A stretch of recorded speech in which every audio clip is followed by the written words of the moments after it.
दुखद हादसा। Harda factory blast के बाद गुजरात पटाखा फैक्ट्री में दिल दहला देने वाली दुखद घटना में देवास जिले के खातेगांव से एक युवक पंकज पिता बाबूलाल उम्र 40 वर्ष निवासी वार्ड क्रमांक 13 खातेगांव देवास जिले के खातेगांव विधानसभा क्षेत्र के ग्राम संदलपुर के दो परिवार लखन और राकेश परिजनों के हादसे में दर्दनाक मौत का समाचार मिलते ही क्षेत्र में मातम का माहौल निर्मित हो गया।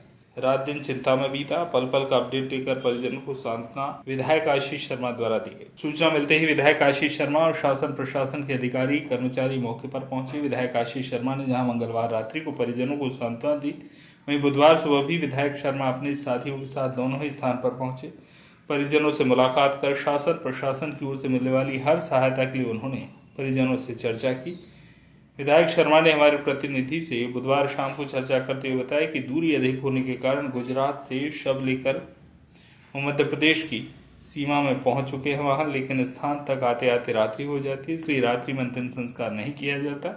बुधवार दोपहर विधायक आशीष शर्मा मृतकों के परिजनों से मिलने संदलपुर पहुंचे, जहां विधायक ने परिजनों को बताया कि शव सुबह 8 बजे के आसपास एम्बुलेंस के जरिए संदलपुर लाने के लिए निकले, लेकिन ट्रैफिक ज्यादा होने की वजह से देर रात को ही शव संदलपुर पहुंच पाएंगे। इस स्थिति में मृतकों के परिजनों ने कहा कि सूर्यास्त के बाद अंतिम संस्कार नहीं किया जा सकेगा, चूंकि देवास जिले में एक साथ इतने सारे शवों को आइस बॉक्स में रखने की सुविधा नहीं है, इसलिए सभी शवों को इंदौर एमवाय अस्पताल की मरचुरी के अंदर आइस बॉक्स में रखा जाएगा और कल सुबह इंदौर से संदलपुर लाया जाएगा।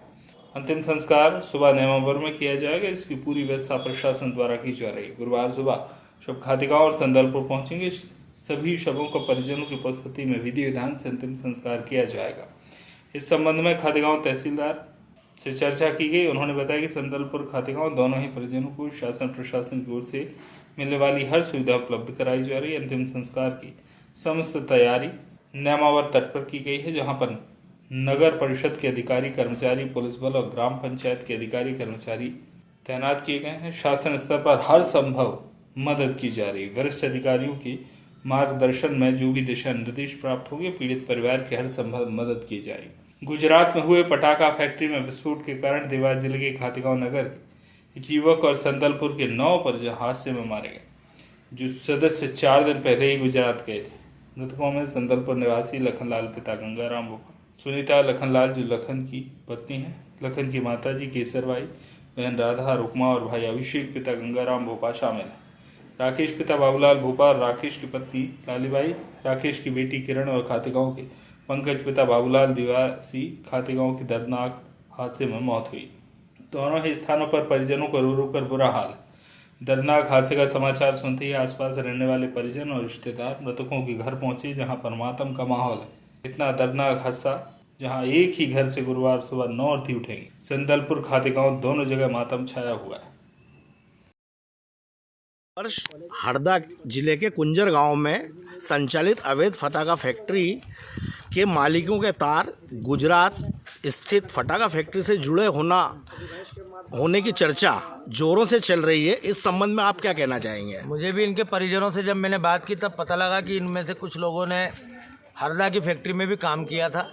जिस दिन विस्फोट की घटना हरदा में हुई उस दिन सौभाग्यवश ये काम पे नहीं गए थे, इस कारण बच गए। इसके बाद इन्होंने हाटपिपलिया की किसी फटाखा फैक्ट्री में भी काम किया है ऐसा और वहीं के किसी जरिए से ये लोग वहाँ काम करने गए। ऐसा सुनने में आ रहा है हरदा फटाखा फैक्ट्री में कार्यरत लक्ष्मीबाई हंडिया के लोगों को गुजरात लेके गई थी। चूँकि वो कुशल श्रमिक थे इसलिए उनको वहाँ वो लेके गई थी, और राजीव अग्रवाल जी जो फटाखा फैक्ट्री हरदा के मालिक थे, उनके पास जो ड्राइवर था उनका, वो संदलपुर से इन लोगों को लेके गया था हाटपिपलिया होते हुए गुजरात।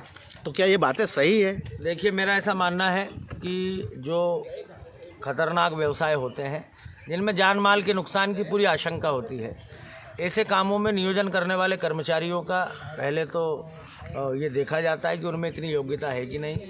दूसरा, जो श्रमिक होते हैं उनका बीमा भी होता है। उनकी सुरक्षा के लिए जो एहतियातन कदम आवश्यक होते हैं वो भी प्रबंधन के द्वारा उठाए जाते हैं। लेकिन इन सब मामलों में इन पहलुओं की अनदेखी की गई है। चूँकि गुजरात पुलिस इस बात की जांच करेगी कि वहाँ पर इतना बड़ा विस्फोट कैसे हुआ, सिक्योरिटी के कौन से लैब्स थे, क्या फैक्ट्री विधिवत चल रही थी, उसको अनुमति मिली थी या नहीं मिली थी, और जो मजदूर हमारे यहाँ से गए थे वो किस माध्यम से गए थे, उन्हें किस आधार पर वहाँ पर काम दिया गया था।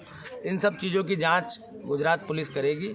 मैं मध्य प्रदेश की सरकार से भी यही आग्रह करूँगा कि चूँकि खातेगांव से प्रदीप साहू की रिपोर्ट।